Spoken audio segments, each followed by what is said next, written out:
Welcome back, everybody. Episode number, 3, if this gets released on time, of Bochur Talk. We are here with Yosef Halsband, IDF veteran, and we are going to be getting deep into a lot of other stuff. And, of course, I am here with GB Jacobson. Hello. And Yosef Roth behind the camera. And, yeah, let's dive in. How you doing?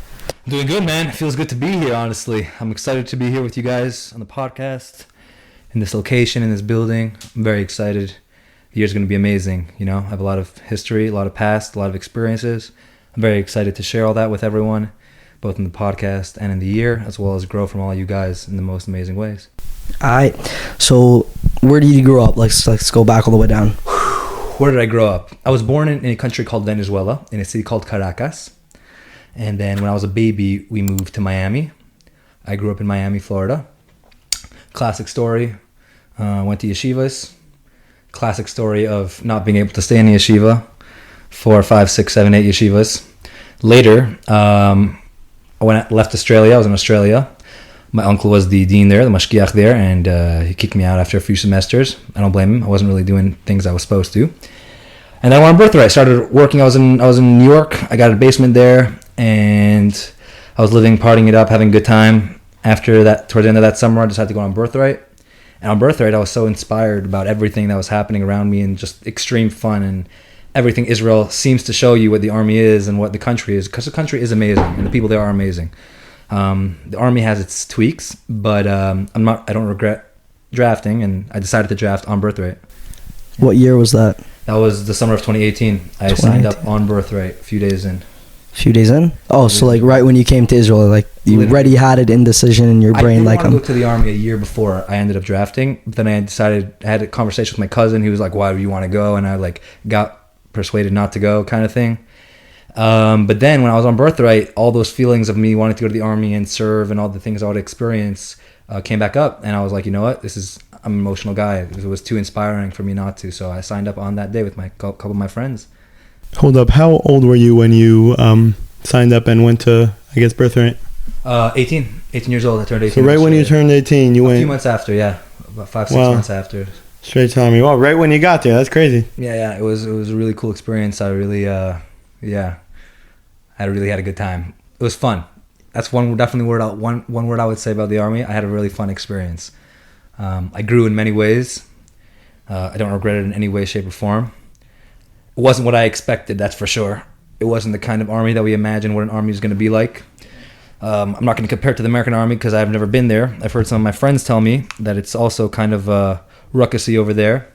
But in Israel, it's a lot of kids coming with, I wasn't in special forces. I was in regular infantry. So a lot of guys there, like we started basic training with 40 guys. We ended advanced training after 6 to 8 months with maybe 20 guys.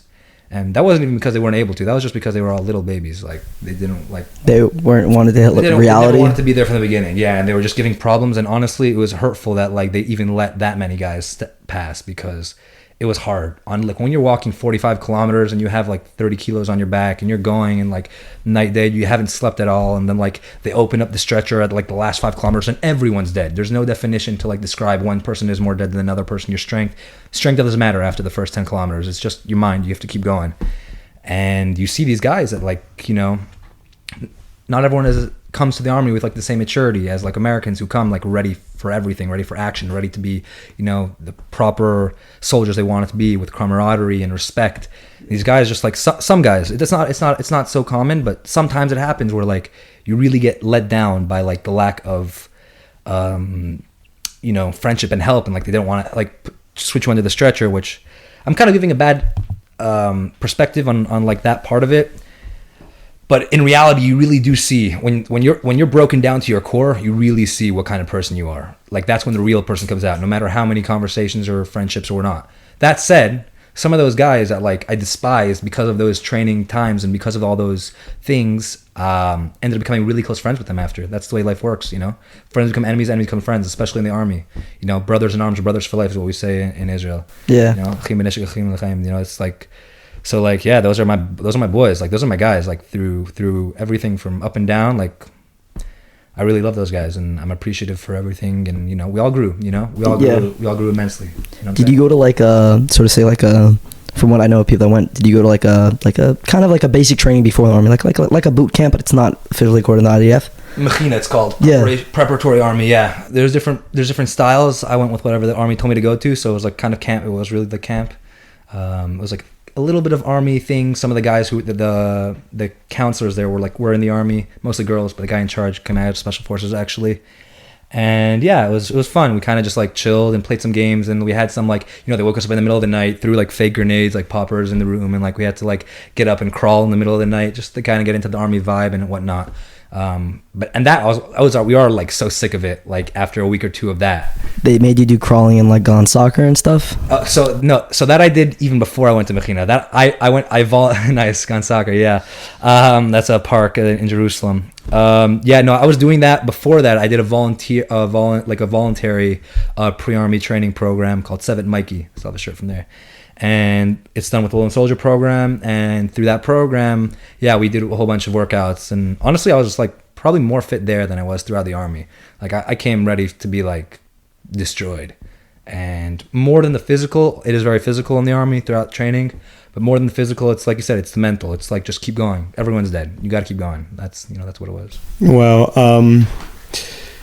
first of all, this is interesting. Well, what was like the schedule like in the actual IDF? Like what were the living conditions like, and like the actual schedule, the workouts, and like what was it all? Okay, so it changes. It changes from basic training to advanced training, and then after you get into advanced training. So basic training in the very beginning, you don't have your phones at all.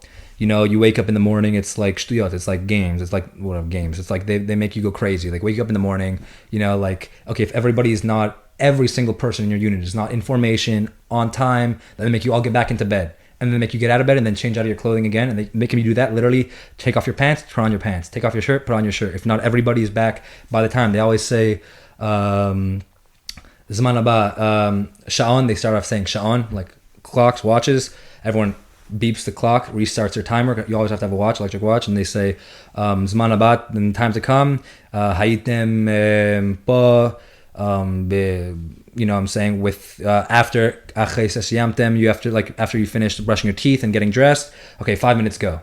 Even actually in the beginning, it's way more than that. It's way more detailed. In the first few weeks, it's like, okay, put on your pants. You have to be back in 30 seconds. Go. If everyone's not back, take off your pants. 30 seconds, be back. Go. All right, now everyone go back, put on your pants. And you can do that like 5 times for everything. Shirt, brush your teeth, run. They made people like brush their teeth. Put you on loop, basically. Yeah, like to get into like understand like Zman ze Kodesh. Like time is like the most important thing in the army. And then like that was always the thing. You go on your knuckles, you do push-ups. Zman ze Kodesh. Like time is holy, and like, you know what I'm saying? Like get it in your brain. Like if you're not on time to everything, you're gonna get screwed. And whoa. And that's another thing, bro. Like guys that don't care, and people were just like being immature about it, or like, not as like, I don't know, man, like just weren't thinking about everyone else. There's like one guy who's still running towards us when the time finished, and it was like, so Zman, we all have to add when the second's over, right? Because he said Zman haba, and then he says hatzlacha, and we all start our timer at the same time, and we all finish our timer at the same time, and we say sof Zman al-faked, the end of time, commander. And if everyone's not back in formation at that moment, you have to freeze where you are, no matter where you are. Just freeze them. If you're running back, you literally have to freeze. And then the commander looks around and sees, and then you have to there's always some sort of punishment. Crawling, running to the wall. There was times in the mornings we like ran like in the same location back and forth, like a 20-minute run, just like for like 30, 40, 50 minutes, just because like guys were being not as, thoughtful as Yeah, so basically you went into the army late 18, early 19, and got out almost 20? Yeah, a year and a half, 18 months. I got in the middle of 18 and came out in 20 when I was 20 years old. Did you have any, like, if you don't mind sharing, like, stories, like, people have stories of the army. You have any, like, highlights, or like what did you do as an infiltration, like, soldier? So I had a couple of different jobs. Essentially all 5 infantry brigades are essentially the same thing. In war, we all train for different specifics, and everyone in the unit has different jobs, and there's many different jobs going throughout the brigades, paratroopers and different infantry, Givati, Golani, etc. Me personally, I had a couple of jobs. I was a shobist, which is essentially a dude who goes with usually an officer or someone higher up. I happen to be the right-hand man of like the command of the entire brigade. like the commander of all our like 800 people, the whole unit. Like I was with him the whole time. And what it is like a super advanced computer on your back. It's a really heavy computer. Now they made a smaller version of it. And you have a tablet on the side of you. And you take out the tablet, and it pretty much shows all the plans where everyone is in the army, and you're able to like send messages to other people, and like okay that, and like you're with your like your officer, and he's gonna tell you okay fine, send the message out to Shiryon, to the tanks to be over here because we're gonna be over here, and you literally see a layout of the whole thing, and you're able to like see the whole plan of action of the whole war, and like send messages and communicate between the whole army through this advanced electronic computer. That was pretty cool. I got to spend a lot of time with like these older guys who have been in the army for like forever, and saw who like who people become in the army. It was interesting. They made jokes on like training exercises. It was cool. I had another job. I was a Nahag Nemel, which is the driver of an APC, a personal carrier, armored personal carrier, which literally looks like a tank. Check it up. It looks like the Makava 5, just without the huge gun on top. It has like 2 miniguns, like huge, like 50 caliber miniguns, and I was the driver. So like you're going like, yeah, it's like it looks like a tank, and you're like driving 40, 50 kilometers per hour, and you like drift into the parking spot from like going 45, and you're in like this huge desert, and like it was really cool. I got You probably learned to drive really well from that, no? Yeah. I can only imagine, yeah. I got rewarded. I got like the best in my course of like the driver's course. Of all the people in our unit, I got like the best, and I got like a reward to go home a day early. It was going home a day early in the army is the best thing in the world. You can. It's like a blessing. It's love. Like you literally feel like God is with you infinitely. I actually found it's interesting. In the army is when I became religious again. I wasn't religious for many years, and crazy stories. That you want to hear crazy? Those are crazy. That's craziness. It's a long story. I was gonna ask, like, did you have did the army give you a connection? 2 things. Did it give you a connection closer to God? Number 1, and number 2, did you get like a stable? Like once you left the army, was it like, you're talking about everything's on time, everything in the army has to do with time and repeat and always like a schedule type thing. Did you have that going out of the army, or was that just the thing that you carry in the army and then you lose it after type thing? Like throughout my whole life, when I was in yeshivas, growing up in schools, I was like not so caring. I wouldn't like come because like I didn't care about the studies and whatnot. But then after that, like I went to work like I was in Brooklyn, Crown Heights, and I had a job, and like I was out at my job, like what I'm saying. That's actually not true. I actually got fired from one of my jobs because I was late, like twice in a row. So yeah, I was like up and down. I wasn't as disciplined. I wasn't like very disciplined before that. So much so, it was more party life kind of thing. And the army, among many other things, yeah, helped me out in the discipline area. Timing and schedulizing and really.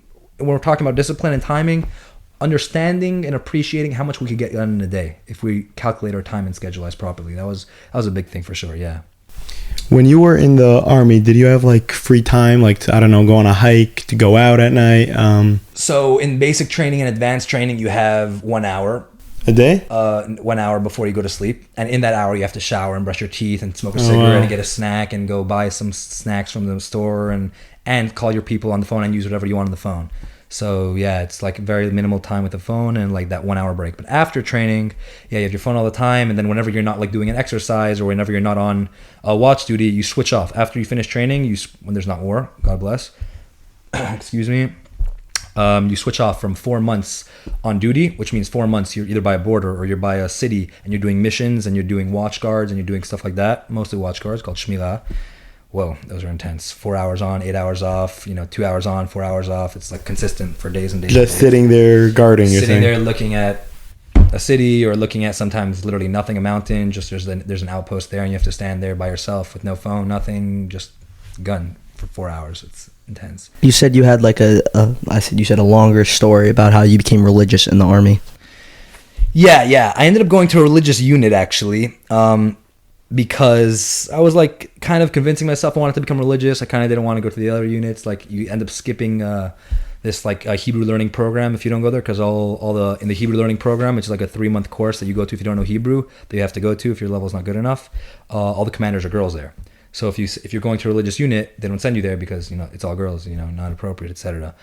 But I didn't become religious after I got into in fact, most of the guys in the unit weren't religious, maybe half, give or take, and that gets worse over time.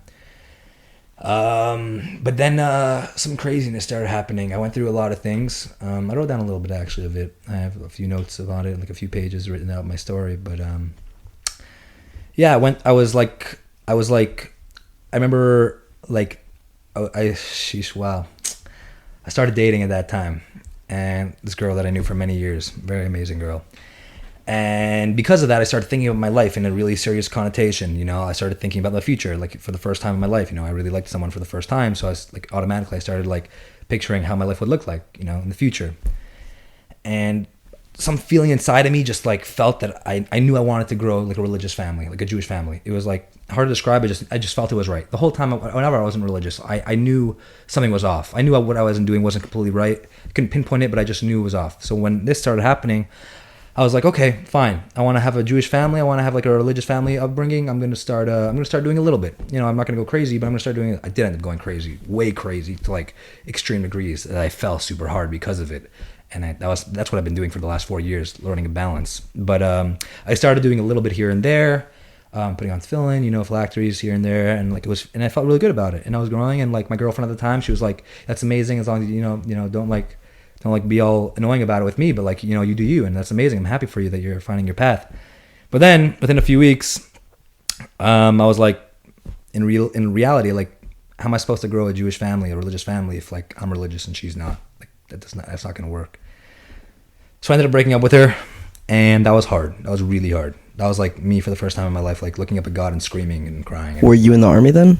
Yes, I was in the army. It was right before I went on my month break back to America. You have once a year a month break to go to America and fly away for a month. That was right before that. Right after I came back, I think. It was actually my birthday, I think. I'm pretty sure I broke up with her on my birthday. Oh, you met her in the army? No, I met her actually in Crown Heights when I was living there for those few months after Australia. And I actually brought her to the army. Like I was like, we were at like some place chilling. We got really close over a few weeks, and like, I was like, "Yo, what are you doing next year?" She's like, "I don't know, I'm gonna come to the army." Whatever. It was more conversations than that. That's essentially what happened. So she came to the army, and then the bases where like you slept, or like the units, are they like in a populated, like in the city, or it's like no hours? It's always really? Yeah. Is there like stores or? Nope. You have one store on. You have one. No, Michael. You have one store on base called the Shechem. In Air Force bases, those things are like, they have like restaurants and cafes and pools and gyms. But in most infantry regular things, it's like maybe a small cafe or two, and then like just like a store. It's called the Shechem, where like you go buy snacks and toothbrush and chargers and stuff like that. It's like a little army store, and you could use and you even have like money on your choger, your like army ID that like they give you every month to use money. So yeah, that was like in regards to like buying stuff. Yeah. I just wondering, like, I was in Israel recently, so like, do you get treated different as a soldier, like more respect, so to say? 100%. Even after, like, no, they don't see it. I'm saying, but like, if you go to a store, when I say 100%, I mean from civilians. Israelis are amazing people, right? They're hot-headed, and you know, because that's the way they grown up, and like missiles all around them their whole lives, like, you know, literally, like you can't blame them, but the civilians, like, you know, the bubbies, the grandmothers, grandfathers, the men and women that are like, have all been through, everyone's been through the army, so everyone understands. And especially when they see that like you gave up your family to volunteer to come to another country, fly across the world, you know, it means something to them. And like that's why a lot of lone soldiers have like adopted families, where they, instead of living in an apartment or living in a lone soldier house, they live by a family who takes care of them and pays for them, and like throughout the whole army service. I didn't do that. I was like in a lone soldier home, and then I got an apartment with my friends, and it was nuts. Did you feel like a sense of the other soldiers that were Israeli? Were they? I'm saying in your unit, if there were Israelis, were they the same, or were they like? You're saying treated the same, or were they like, you're an American coming here, you're not forced to, type thing? Hello guys, sorry to interrupt the podcast. If you guys need any sort of graphic designer, hit up Yosef Halsband. We're going to put his Instagram in the description. He does merch, he does logos, he does websites, he does everything you can imagine for a graphic designer, anything you need. And yeah, back to the podcast. Yeah, they're like, you're crazy. Like, what's wrong with you? Like, why would you do this? That's what most of them are like, or like a lot of them are saying, you know? And they don't get treated like the same. Yeah, like, people treat you nicely. Like, if you come off army clothing, you know, you go into the bank, like, they're gonna try to like treat you nicer. You go into this place, they're gonna be a little bit nicer. You know what I'm saying? In general, in Israel, you have to scream to get your way, but they're gonna treat you a little bit nicer. That's from the people. From the army, from the government, no. Nothing. Like, oh man, it's bad. Wow. How was your mindset like during the army? Because like, I suppose there's no like time to like be depressed, like. On schedule, like, there's too much time to be depressed. there's hours and hours of you doing nothing and waiting. That's the whole army. You're waiting for this, you're waiting for that, you're in watch duty. Is everyone like in a bad mood, like the generals and like always like? I don't know. We made a lot of fun. Yes, like sometimes you get in a bad mood and you try to cheer other people up and like whatnot, but we had a lot of fun. We had a good amount of fun in base and out of base. You know, we do what we needed to do to keep it alive. You know what I'm saying? Do you have any, like, I don't know, whatever you didn't infiltrate, do you have any, like, good story that you don't mind sharing or anything? Good story mind sharing. Wasn't so crazy. I was never in a firefight to say, but we did a whole bunch of missions where, like, I told 2 different stories. One story was like you do this thing where you go like 12-hour shift with cops. It's called shalaz. You go like a 12-hour complete shift, and whatever the cop does, you're just one cop and one army person. And whatever the cop person, you go to like the cop bases, like the police stations, and like those stations are crazy. Like, but the buildings and everything. But you can do like 12 hours, and whatever calls he gets, you go. So I did different cool things, you know. I got took a robbery, like we had to like go and like do this whole investigation stuff, and then like another time like we had to set up like an outpost on the road because we were like expecting someone wanted to come like drive by, and we had to like stop, and finding him, etc. Those are some like cool times. The craziest thing I would say though is probably like along the lines of like maybe like my first mission, but more because of like, you know, it's you're feeling like the adrenaline. It's your first time going in like to like a city in the middle 3 a.m, like you're training for like 24 hours. You're talking about like who you're going to, where you're going, the plan of action, where you're going to be standing at each location, where the cars are going to come in from, what they look like, what their family members look like, what they're wanted for, what we're going to look for. So yeah, well, like one time we went in like we grabbed this guy who was wanted for like throwing Molotov cocktails at like groups of children and groups of like Jews and like Israelis. Damn. Yeah, we grabbed him, and when you go in and you grab these guys in the middle of the night, they're all like crazy. They're all sleeping at 3 a.m. You go in, like everyone's sleeping, the whole city. But like as soon as you go in, the first thing, everyone's quiet. Everyone gets into the location. Everyone stops by all the posts and all the corners of the buildings, and then they have a big what's it called? Huge metal things to break down the doors, yeah. Whatever it's called, and there's a 3, 2, 1. Everyone hears it in the thingy, 3, 2, 1, and then the whole city wakes up, right? And then especially, but that's why we have to be in within 5-10 minutes. We have to find you're in and out. Get the guys, yeah. Is it like a very like in all the movies everybody watches and you hear stories? They make it sound like, you know, you're in, no one hears you, and you're out. Is it? I mean, people definitely hear it, but is it like it's a 10-minute mission in total of actually action? No. It's more like a total of like, I don't remember exactly how much time we spent in each time.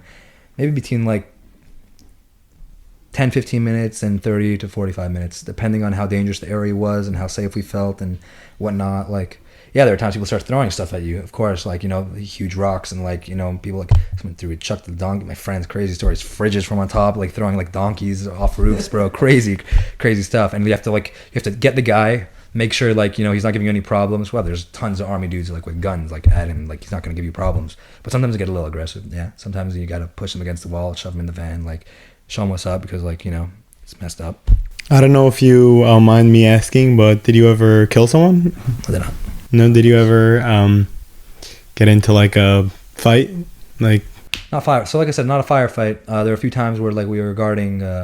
No, like one-on-one. Like, I don't know, you were like at your post, like an Arab came at you, and any crazy stories, took out 10 Arabs. No, none of that. God bless. God bless. No, never happened. Those people are traumatized for life. Everyone who goes through a terrorist attack, or someone attacks them, or they have to shoot and kill people, it does something to your brain so super deep that like it's hard to leave for life from that. So God bless. No, I never. There were times where I had to find stuff. There were times when like there was like I felt that like, yeah, this was gonna be it, and there were like Arabs were running after, and like these kids who had like Molotov cocktails came in our base and were like running at them, and they have stuff and they could like light it any second and throw it, but nothing ever that like we didn't take care of. Like, you know, you run in your freaking full karami, like a bulletproof vest, like you have these plates, and you have to run at them and like dive and like catch them and stuff like that. You have set up, sometimes you have to wait like 6-12 hours just for them to come, because you have like some intelligence that they're gonna be there, and you have to like wait like in one spot for like 6-12 hours, just like, and like exhausting. Yeah, it's tiring, and like you're like, and you don't even know they're gonna come. Literally, a lot of this intelligence isn't even 100% accurate. Like, you don't even know. Like, there are times where like guys are literally waiting 6, 12, 18 hours in a location, and like, nothing even happens. They come back to base. But yeah, no, I had the most like intense was like, yeah, when like I went into like my first like house, like, you know, I went in with like my commanders, my officers, and like I know what's flying. That smelled like crap. It always smells like crap in all these cities, man. It's crazy. And like you go into the house, like everyone's like screaming, the woman screaming, the wife screaming. You can't touch the woman because then like all hell breaks loose and like you can't touch the girls. But like they come at you like, oh no, please no, and like you have to like just kind of like back them away without doing that. Then you have to like, if they're not being too aggressive, you could be a little bit liberal with them. Like get up right now, put on pants, put on shirt, let's go, we're leaving. And then you have to grab them and put them in, like, if they're being like, a little bit hesitant or something, like you got to move things along the process and like, you know what I'm saying? Like make sure. So like one time I grabbed like this guy, like he was like, he's coming out of the thingy. So he was like walking out of the house. Like he just started casually walking like away from like the conversation or like, like the 30-second thing my officers were doing. And like, so I grabbed him, I put him against the wall. And then like my brigade commander came over to me, like screamed. He's like, you can't touch this guy. Like, if you ever do that again, you're gonna be dropped from combat. I was like, bro, like we're like arresting. I didn't do anything. I didn't even didn't hurt him. I didn't punch him. Which is like being like grabbed him like because he's like a wanted terrorist, and we have to like put him in the van. But they get a little liberal, a little bit sometimes, but that's okay. They're good people, and like we managed to do what we needed to do, find all the guns we needed to find. We did a gun bust once. Like we found like 30 like homemade like assault rifles, AK-47s like buried in the back, and they have to like run around. You have to like run around the whole house while you're watching your back, because like every 5 minutes, every 2 minutes that pass, more people get up. Lasers are pointing at you. Flashlights are some. Everyone like. Oh, you're saying people just take actual legitimate lasers just to screw with you guys? Lasers, yeah, stuff like that. Start throwing rocks at you. Like at the time someone started throwing rocks, we had to like too much. Like our Brady commander got a little bit iffy with like it was like I don't know, it was like a third mission or something, and he's like, yeah, the guys, we're getting out of here like in like within a minute. So we all had to go back fast. Watch, dude. Sometimes you never know, bro. It's petrifying, because like when you're in these cities and like it's at 3 a.m. and you're just standing there waiting by post, like waiting for the next part of the mission to happen, or you're watching someone's back with your gun. Like everyone has to be like standing, crouching, and like all sides. Like you see someone walking towards you, and like what are you like you're doing? Like you can't just shoot him. If he starts running at you, you can't shoot him. Yeah, you can't. It's if he starts running at you with a knife, then you could shoot.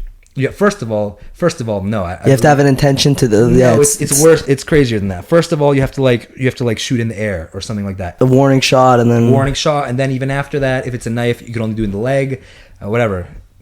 Israel politics. Yeah, big time. Yeah, like huge. Like literally, if someone has a lighter in their hand and a Molotov cocktail in the other hand, you can't do anything to them until the fire is on. Yeah, crazy. It's nuts, but.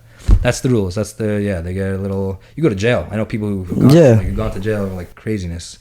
Like one guy, one Arabs, like they beat up like my friend's unit, like they beat up one of the guys, like a whole bunch of kids, like teenagers. They beat up one of the guys. So these guys, they get their whole unit together. I don't know, like 12, 15, 16 guys, and they find these teenagers, and they literally beat these guys to a pulp, because they did the same thing to like their friend army boys, and like. Obviously, for not doing it just because they hate them, You're doing it for a reason. No, I'm saying these people that beat up the army, like my friend's friend, like you know what I'm saying? Like they just hatred. They're doing it as a hatred. Yeah, and you guys were just doing it as payback, basically. Well, you guys. I mean, not you guys, but I'm saying your friends. Yeah, but these guys, they did it as payback, and I think a few of them went to the jail. A couple of them went 2, 3 of them for that for a little while. Politics. Yeah. Honestly, in your opinion, because everybody has different opinions about everything. In the army, would you suggest a teenager that, I don't know, I wouldn't say doesn't have a basic, not a basic, but doesn't have like a structure or schedule, or that's just they don't have the meaning yet in life? Would you suggest them to go to the army, in your opinion? Not necessarily. Every person is different. Most people don't end up going to the army for a reason. Most people aren't meant to go to the army. Some people that are like, don't have much discipline, don't have much to do. Like that's essentially why I really drafted. Like. Yeah, I was inspired and everything, but like I didn't have anything better to do that year. Like I was like, what, I'm gonna go back to work? No, like this seems so much more better, like an awesomer and more growthful and everything. And like it was. But no, I wouldn't recommend everyone. It's not for everyone. What I would recommend, if someone were to decide to go and like they made that decision, don't go to the army unless you're going to a combat unit. Basically, don't sit around. Unless you're like, it's your thing. Like you like social media and you wanted to go like to be in the media thing, or like you're a hacker, like you're really good with technology and you have a super good Hebrew and you have connections, and then you can get into like these crazy technological. Yeah.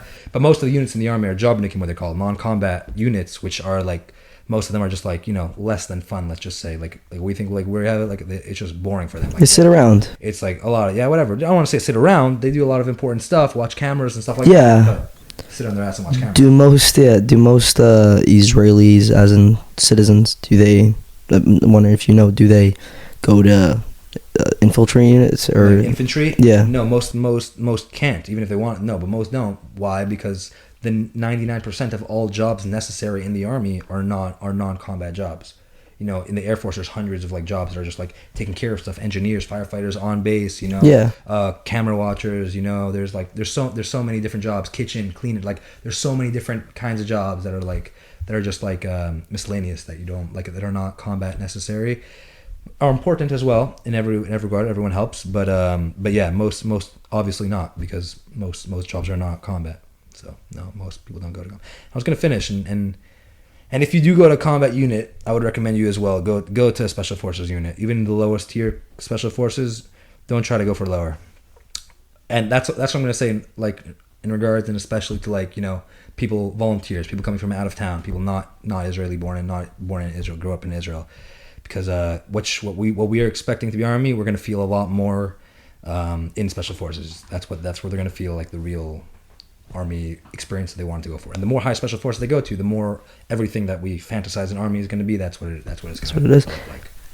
If just like not close it off, but I know it's the time and everything. But like, did you feel like a sense of, from like special forces in Israel and you're in infantry, did you feel like kind of like, oh, you're just that type thing, like they pushed you aside if you saw them or anything? I'm not gonna lie to you, I did feel very, very, very much unappreciated, and not from within like the army, like, and like not as much as gratitude as I don't know how to say gratitude. We were doing our job, right? We came to volunteer, we expected this, but even so I felt at times where like, that's probably why I didn't sign more time. I did 18 months and like my officers wanted me to sign more time, because like, no, at the end of the day, you don't feel like the army cares about you. You don't really feel that. You feel like they have a big stick and they're consistently putting it harder and harder and more up there. You know what I'm saying? That doesn't mean that like to some people I wouldn't recommend going to the army, and don't ever go to the army because of that. But still, nevertheless, that's like it does happen a lot. That's what you feel. Thank you, Yosef. Maybe we can have you back for another one. Sure. Maybe how you became religious, or even deeper, maybe. Whatever, it depends. How got here? How you got here? Yeah, we're in Wilkes right now. You end up in the middle of Canadensis, in the middle of nowhere. That's cool out there. Yeah, that's what's up. And yeah, thank you for coming. Thank you all for the listeners. This is Bochur Talk, episode 3.